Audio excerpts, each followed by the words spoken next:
आप देख रहे हैं जोहार झारखंड और आपके साथ मैं हूं विवेक। रांची के ठाकुर गांव में ट्रिपल मर्डर से सनसनी मच गई। महिला और 2 बच्चों की हत्या कर शव को जला दिया गया। तीनों अजले शव पेती बगदा घाटी के जंगल में मिले हैं। ट्रिपल मर्डर की गुत्थी सुलझाने के लिए डीएसपी के नेतृत्व में एसआईटी का गठन कर दिया गया है। इसके साथ फॉरेंसिक लैब और डॉग स्क्वाड की मदद ली जा रही है। तीनों शव 80% से ज्यादा जल चुके हैं और उनकी शिनाख्त करने में मुश्किलें आ रही हैं। जांच में यह बात सामने आई है कि कहीं और हत्या कर तीनों शवों को इस इलाके में फेंका गया है। रांची के ग्रामीण एसपी के मुताबिक हत्या की ये वारदात 2 से 3 दिन पुरानी है।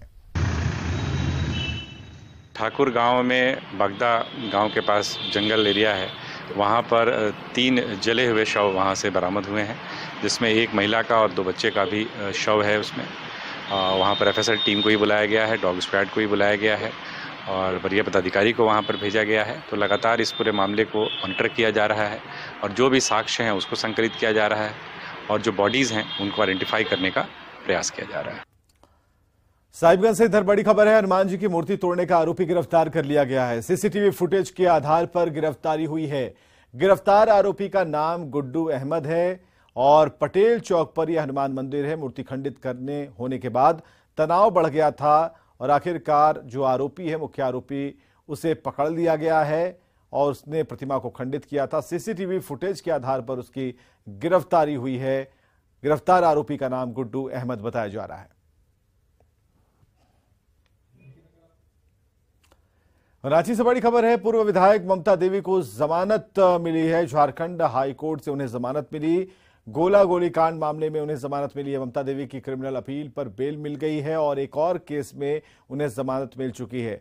तो जेल से बाहर आने का रास्ता साफ हो चुका है। 2 अलग अलग मामलों में उन्हें सजा मिली थी और अभी बेल की खबर उनके लिए अच्छी खबर के तौर पर।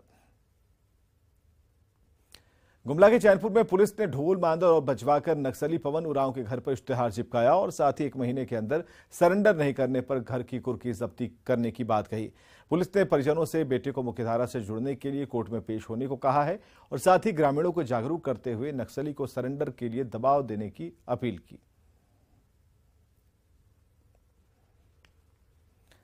रांची के रिम्स में सीएम हेमंत सोरेन ने कार्डियोलॉजी डिपार्टमेंट में लगे कई नए उपकरणों का उद्घाटन किया। साथ ही रिम्स के 5 मेडिकल ऑफिसर्स के अलावा 172 चिकित्सकों को नियुक्ति पत्र सौंपा है।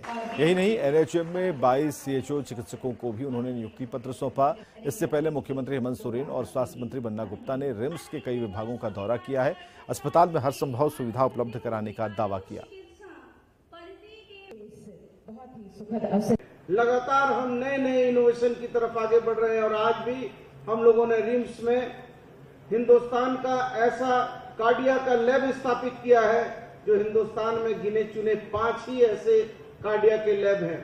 इसी के साथ साथ 128 सिटी स्कैन, 100 स्लाइस का सिटी स्कैन भी लगाया है, अल्ट्रासाउंड के मशीन भी लगाए हैं, नई व्यवस्थाएं खड़े कर रहे हैं।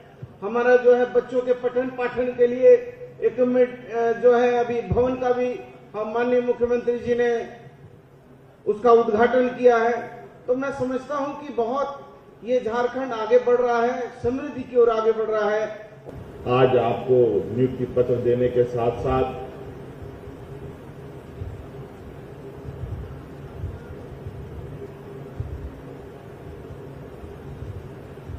ये रिम्स परिसर जो झारखंड के स्वास्थ्य का एक रीढ़ का हड्डी के रूप में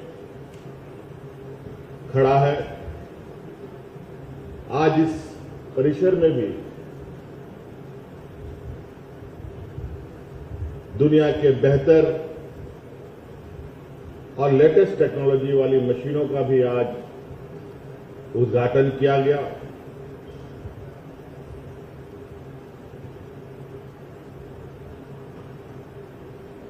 ताकि यहां पर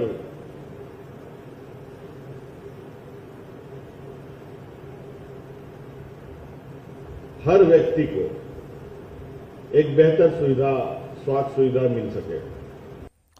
पलामू पहुंचे बीजेपी के राष्ट्रीय उपाध्यक्ष रघुवर दास ने हेमंत सरकार पर निशाना साधा। उन्होंने आरोप लगाया कि पिछड़ों को आरक्षण के नाम पर इस बार भी वर्तमान सरकार लोगों को ठगने का काम कर रही है। पूर्व मुख्यमंत्री ने देश में महंगाई बढ़ने की बात स्वीकार की और इसके लिए कोरोना को वजह बताते हुए उन्होंने यह भी दावा किया कि पीएम मोदी की ही ये देन है कि दूसरे देशों की तुलना में भारत में महंगाई कम है। पिछड़ा समाज का आर्थिक सामाजिक पिछड़ापन क्या है, उसी आधार पर ही सुप्रीम कोर्ट आगे बढ़ने का मौका देगा। ये सरकार ने कोई कानूनी प्रक्रिया नहीं की। जिस तरह ठगा 2019 से ठग के वोट लिया, अभी भी ठगने का काम कर रहा।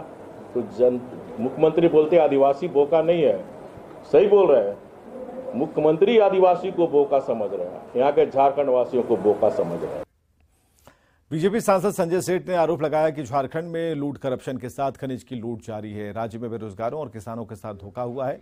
उन्होंने दावा किया कि झारखंड में सरकार पूरी तरह फेल है और इसी के खिलाफ 11 अप्रैल को बीजेपी की ओर से सचिवालय का घेराव किया जाएगा। उन्होंने आरोप लगाया कि हेमंत सोरेन से झारखंड नहीं संभल रहा और सरकार का काउंटडाउन शुरू हो चुका है। तारीख को सचिवालय का घेराव कि अब झारखंड में हेमंत सोरेन से झारखंड संभल नहीं रहा। हर वर्ग नाराज है, हर वर्ग त्राहिमाम कर रहा है, किसान त्राहिमाम कर रहा है, छात्र त्राहिमाम कर रहा है, महिलाओं की इज्जत, मन हम कह सकते हैं कि हर वर्ग पूरी तरह आक्रोश में है। उस आक्रोश को 11 तारीख को सचिवालय घेर कर कि झारखंड की सरकार शर्म करो, हेमंत सरकार गद्दी छोड़ो, अब झारखंड को बचाने के लिए उलगुलान 11 तारीख को होने वाला है। उस दिन हम लोग सचिवालय को 1 लाख से ऊपर कार्यकर्ता हम सब घेरेंगे।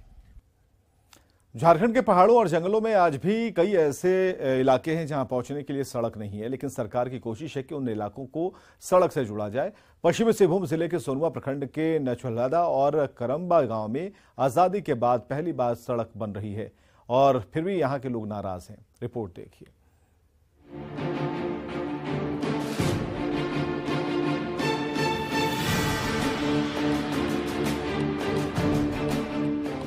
चाईबासा की सोनुआ प्रखंड के नचलदा और करम्बा गांव में देश की आजादी के बाद अब पक्की सड़क बन रही है। गांव वालों के लिए ये जश्न मनाने की बात होनी चाहिए, लेकिन लोग नाराज हैं।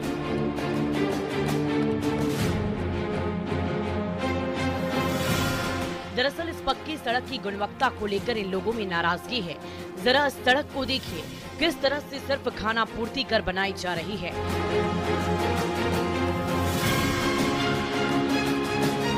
काफी वर्षों से मांग करते हुए, बहुत पहले से मांग किया हुआ था, मांग करते हुए बहुत दिन के बाद ये सड़क बन रही है। और ग्रामीणों का यही शिकायत था कि इसमें कोई भी गुणवत्ता नहीं है जैसे होना चाहिए। जैसे कि पहले यहाँ मटेरियल डालना चाहिए, मटेरियल के बाद रूलर लगाना चाहिए। तो यहाँ मौजूद आए हुए हैं, देख भी रहे हैं कि वहाँ अभी तक आपका रूलर भी नहीं चलाया है।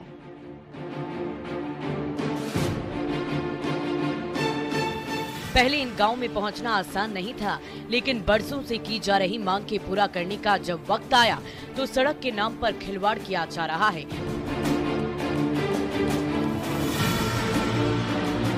ग्रामीणों ने अपने स्तर पर इसकी शिकायत भी की, लेकिन उल्टा इन्हें ही धमकाकर भगा दिया गया। अब ग्रामीणों ने सड़क का निर्माण कार्य रोक दिया है।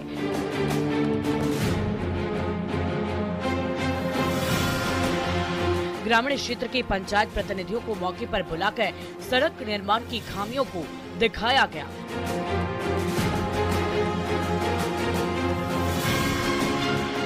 जरा सोचिए, यहाँ के लोग आजादी के 7 दशकों से एक पक्की सड़क की उम्मीद लिए बैठे हुए थे।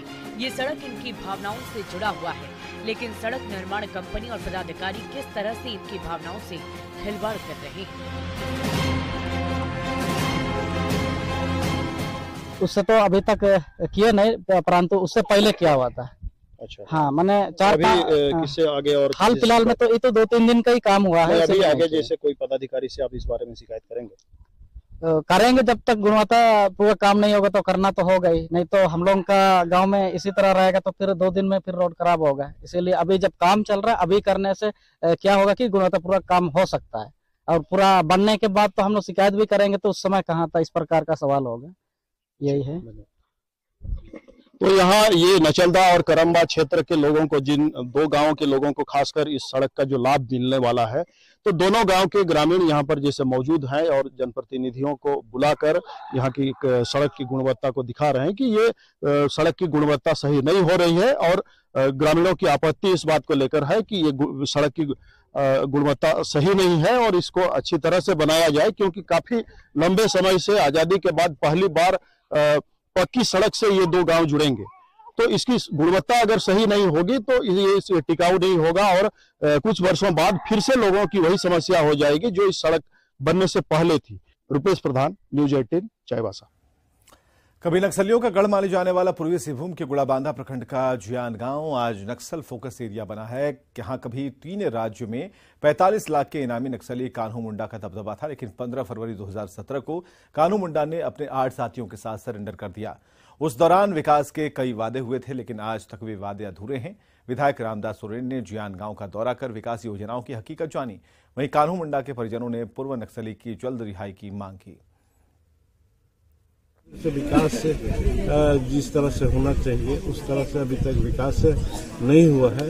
आज बहुत सारे डाटा मुझे हम कलेक्ट किए हैं और एक यहाँ पर जो है चेक डैम तो 1 करोड़ 40 लाख का है, जो 1 महीने के अंदर में ही इसका शिलान्यास करेंगे, जिसका दोनों तरफ उसका नाली रहेगा। जो हमारे गांव में विधायक आए तो ये हमारे लिए बहुत खुशी की बात है और हम लोग मांग रखे हैं कि इधर का जो सड़क वड़क नहीं है वो सब दे, तो वही सब लिख रहे हैं, सब अच्छी बात है कि लिख रहे हैं।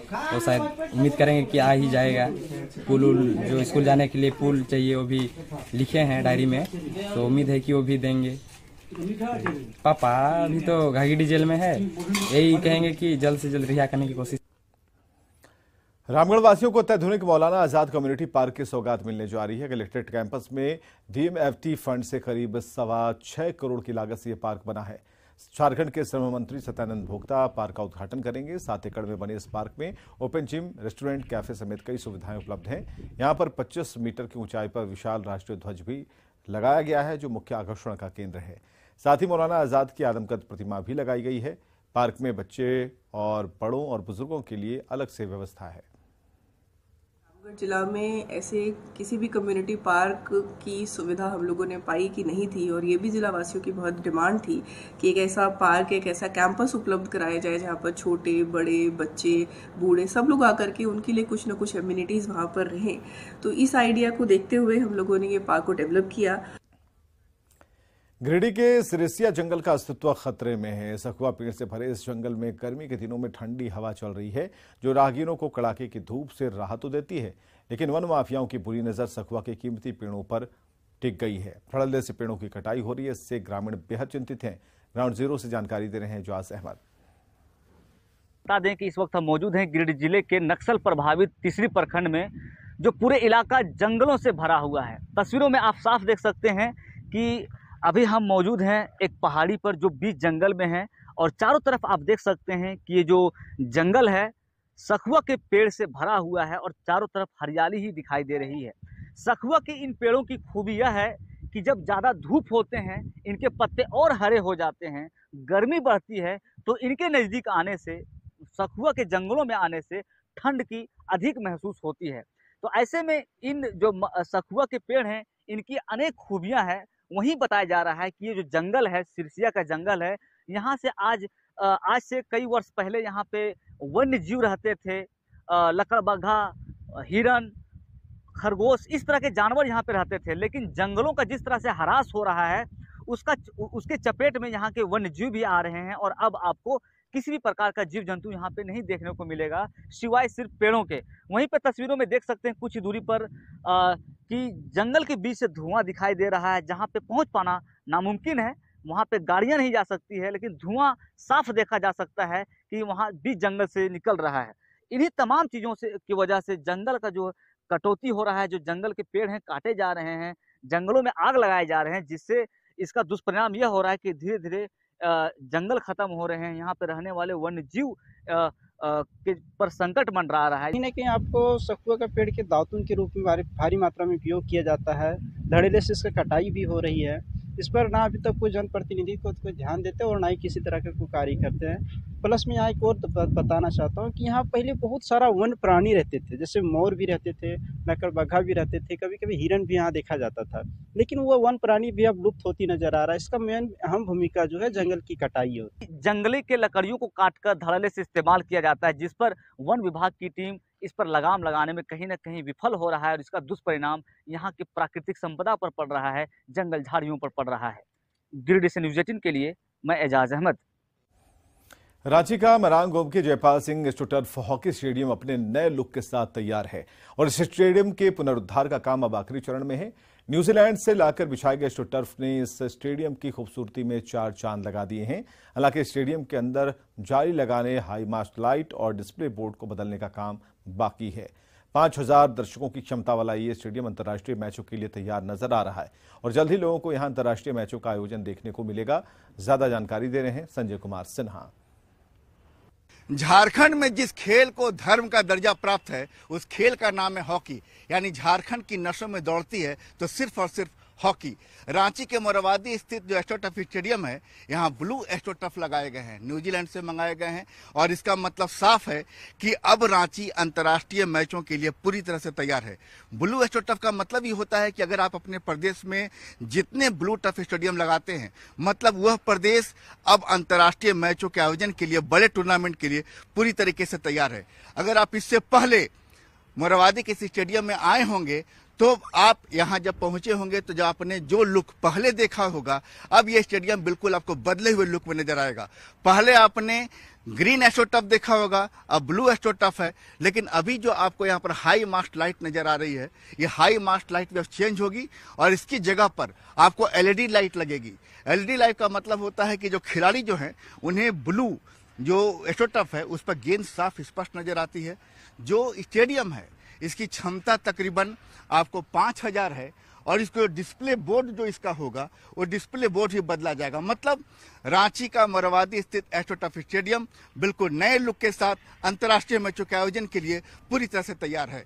कैमरामैन संत के साथ संजय कुमार सिन्हा, न्यूज़ 18 रांची। झारखंड बोर्ड की मैट्रिक और इंटर की परीक्षाएं आज समाप्त हो गई। मैट्रिक की परीक्षा में कुल 4,33,718 परीक्षार्थी शामिल हुए, जबकि इंटर में 3,34,286 परीक्षार्थियों ने परीक्षा दी। परीक्षा समाप्त होने पर छात्रों ने खुशी जताई। छात्रों के मुताबिक परीक्षा बहुत अच्छी हुई है, अब उन्हें अच्छे रिजल्ट की उम्मीद है। जून में जैक की 10वीं और 12वीं का रिजल्ट जारी होने की संभावना है। एग्जाम बहुत अच्छा गया है और यही उम्मीद है कि रिजल्ट भी अच्छा है हम लोग का, सारे लोग का। एग्जाम कब से शुरू था? एग्जाम शुरू था हमारा 14 मार्च से और आज 5 तारीख को सारा एग्जाम खत्म हुआ है। एग्जाम देकर बहुत अच्छा लग रहा है हम सबको। बंगाल के खेमाशुली रेलवे स्टेशन पर कुर्मी समाज के रेल चक्का जाम आंदोलन का असर जमशेदपुर के टाटानगर रेलवे स्टेशन पर दिख रहा है। ट्रेन का परिचालन नहीं होने से बंगाल और ओडिशा जाने वाले रेल यात्री परेशान हैं। यात्रियों से बात कर उनकी परेशानी का जायजा लिया प्रभंजन कुमार ने। कुर्मी समाज को एसटी में शामिल करने की मांग को लेकर कुर्मी समाज के लोगों ने बंगाल के खेमाशुली में रेलवे स्टेशन पर पूरी तरह रेलवे ट्रैक को जाम कर दिया है और हजारों की संख्या में वहाँ पर लोग जो वहाँ पर जमे हुए हैं। आप देख सकते हैं ये जमशेदपुर का रेलवे स्टेशन है, जहाँ पर जो लोग हैं इन्हें बंगाल जाना था, इन्हें उड़ीसा जाना था, लेकिन ट्रेन नहीं होने के कारण ये यहाँ पर फंसे पड़े हैं। लोग जो है वो ट्रेन का इंतजार कर रहे हैं कि कब यह ट्रेन चालू होगी, तब जाके वो अपने गंतव्य को पहुँच पाएंगे। लेकिन यह विश्रामागार है, यहाँ पर जो लोग हैं या जो बैठे हुए हैं लोग, जो बंगाल जाने वाले हैं, जो उड़ीसा जाने वाले हैं, उनसे भी हम जानते हैं कि किस तरह परेशानी है और क्या ट्रेन रद्द होने से कैसे वे फंसे पड़े हुए हैं। आपका नाम क्या होगा? मेरा नाम जगत्री देवी है। कहाँ जाना था आपको? हमको झारग्राम जाना है, चाईबासा से टाटा है, टाटा से झारग्राम जाना है। क्या हुआ, कैसे फंस गए? ट्रेन नहीं है, हमको जानकारी मिला जो टाटा से बंद है झारग्राम जाने के लिए ट्रेन, हमको नहीं मालूम था। ट्रेन हम लोग चाईबासा से बैठ गए हैं, वही टाटा से झारग्राम, चाईबासा से मतलब टाटा आए हैं, यहाँ के पता चला कि ट्रेन बंद है। हमको इमरजेंसी में जाना था, माँ का तबीयत खराब है, सीरियस है। पता चला कि कैसे कब ट्रेन चालू होगी? कल सुबह चालू होगा। हाँ, कुछ खबर नहीं है कौन सा ट्रेन में जाएंगे। अभी कहाँ जाना था आपको? भुवनेश्वर जाना। तो कुछ पता चला कि ट्रेन कब चालू होगी? नहीं। तो कैसे जाएंगे, क्या यहीं रहेंगे या घर चल जाएंगे? नहीं, घर चल जाएंगे। कहाँ जाना था? भुवनेश्वर जाना था। ट्रेन का तो कोई खबर नहीं मिला, तो डिपार्टेड अब दूसरा ट्रेन देख रहे, हो पाएगा तो ठीक है, नहीं तो फिर जाएंगे घर। सारे ट्रेन यहाँ पर रद्द कर दी गई है। करीबन 35 ट्रेन यहाँ पर रद्द है। कई ट्रेन को यहाँ पर उनके रूट को उनको कन्वर्ट किया गया है। तो खेमासूली में अभी भी लगातार वहाँ पर आंदोलन जारी है। जैसा कि ये खबर मिल रही है बंगाल से, खेमासूली से, कि हजारों की संख्या में जो लोग हैं वो रेलवे ट्रैक पर बैठ चुके हैं, जाम कर चुके हैं और वहाँ पर नारेबाजी कर रहे हैं। प्रवंजन कुमार, न्यूज़ 18 जमशेदपुर। झारखंड पुलिस ने नन्हे खान हत्याकांड के आरोपी और most wanted criminal Prince Khan के खिलाफ कार्रवाई तेज कर दी है। एक तरफ जहां प्रिंस का पासपोर्ट कैंसिल किया गया है, वहीं उनके खिलाफ लुकआउट नोटिस भी जारी किया गया है। मामले की गंभीरता को देखते हुए केस की जांच का जिम्मा एटीएस और सीआईडी को सौंप दिया गया। मिली जानकारी के मुताबिक प्रिंस खान सऊदी अरब में पनाह लिए हुए हैं। एटीएस की जांच में यह बात सामने आई है कि प्रिंस खान ने हैदर अली के नाम पर फर्जी पासपोर्ट बनाया था और कोचीन के रास्ते सऊदी अरब भाग गया था। वहीं धनबाद जेल में भी मारपीट के आरोप में प्रिंस के गुर्गे शामिल थे। पूरे मामले पर डीजीपी ने कहा कि जेल प्रशासन प्रिंस के मामले को लेकर गंभीर है और जल्द ही इसका रिजल्ट भी सामने आएगा। नहीं, वहाँ पर तो है, उसके अलग कार्रवाई की जा रही है। जेल प्रशासन जो है उसको भी देख रहा है और पुलिस प्रशासन जो है उसमें भी कार्रवाई की जाएगी और हम लोग चिन्हित कर रहे हैं और बाकी जो आगे कानूनी कार्रवाई है उसके ऊपर भी कार्रवाई की जाएगी। भी कार्रवाई चल रही है, वो पूरा डिटेल तो नहीं बताया जा सकता है, लेकिन काफ़ी इफेक्टिव कार्रवाई की शुरुआत हो चुकी है और उसके अच्छे रिजल्ट आने वाले दिनों में दिखाई देंगे। रामगढ़ में केंद्रीय विद्यालय भुरकुंडा के नए भवन निर्माण के ही विरोध में लोग उतर गए। पतरातू प्रखंड के मसबोहना गांव के लोग स्कूल के लिए चयनित जमीन पर पिलर लगाने का विरोध कर रहे हैं। ग्रामीणों का कहना है कि वो उनके पूर्वजों की जमीन है, जिसके ठीक बगल में पूर्वजों का कब्रिस्तान है। ऐसे में विद्यालय भवन यहां पर नहीं बनाया जाए। दूधू पतरातू प्रखंड के मसमोहना मौजा में आप हमारे पीछे देख सकते हैं। यहाँ पर ग्रामीणों को दरअसल यहाँ पर केंद्रीय विद्यालय खोलने के लिए 5 एकड़ जमीन की आवश्यकता है, लेकिन ग्रामीणों का कहना है कि हमारी जमीन है, बगल में कब्रिस्तान है। ऐसे में यहाँ पर स्कूल को ना खोल के दूसरे जगह पर खोला जाए। सीधे हम बात कराते हैं महिला से। हम लोग का जमीन इतना ही है तो कितना नए हम लोग देंगे जमीन? जहाँ बनाने के लिए मिला है वहीं पे बनाइए। जहाँ पहले बनाने का मिला वहीं पर। हाँ, हम लोग इतनी जमीन है तो नहीं बनाएंगे। स्कूल खोलने से दिक्कत है यहाँ पे? नहीं, हम लोग का जमीन इतना ही है तो कैसे रहेंगे? नहीं सर, हम लोग के तो इतना ही जमीन है। हम लोग के बाल बच्चा कहाँ बनाएंगे घर आए? अच्छा। तो हम लोग बगरा है, ज्यादा गोतिया हो गए हैं, तो हम लोग कहाँ घर बनाएंगे? फिर तो बाल बच्चा का अगला दिन दिक्कत हो जाएगा ना। स्कूल तो खुलना ही चाहिए, नहीं खुलना चाहिए सो बात नहीं है, लेकिन वास्तव में जहाँ का स्कूल है भुरकुंडा का नाम से यह सेंट्रल स्कूल है और सीसीएल इसको ऑलरेडी संचालन करती थी। तो सीसीएल अपना जमीन दे। अच्छा। और सीसीएल के पास अगर जमीन नहीं है तो रैयत के राजामंदी से किसी की जमीन लीजिएगा, जबरदस्ती आके पोल गाड़ दीजिएगा, जहाँ मन करेगा वहाँ गाड़ दीजिएगा, किसी कब्रिस्तान में आप गाड़ दीजिएगा। कि भुरकुंडा के नाम से केंद्रीय विद्यालय है, इसलिए यहाँ पर स्कूल को ना खोल करके जहाँ पहले स्कूल था उसी इलाके में स्कूल को खोला जाए। जावेद खान, न्यूज़ 18। और खबरें लगातार जारी हैं, बने रहें हमारे साथ।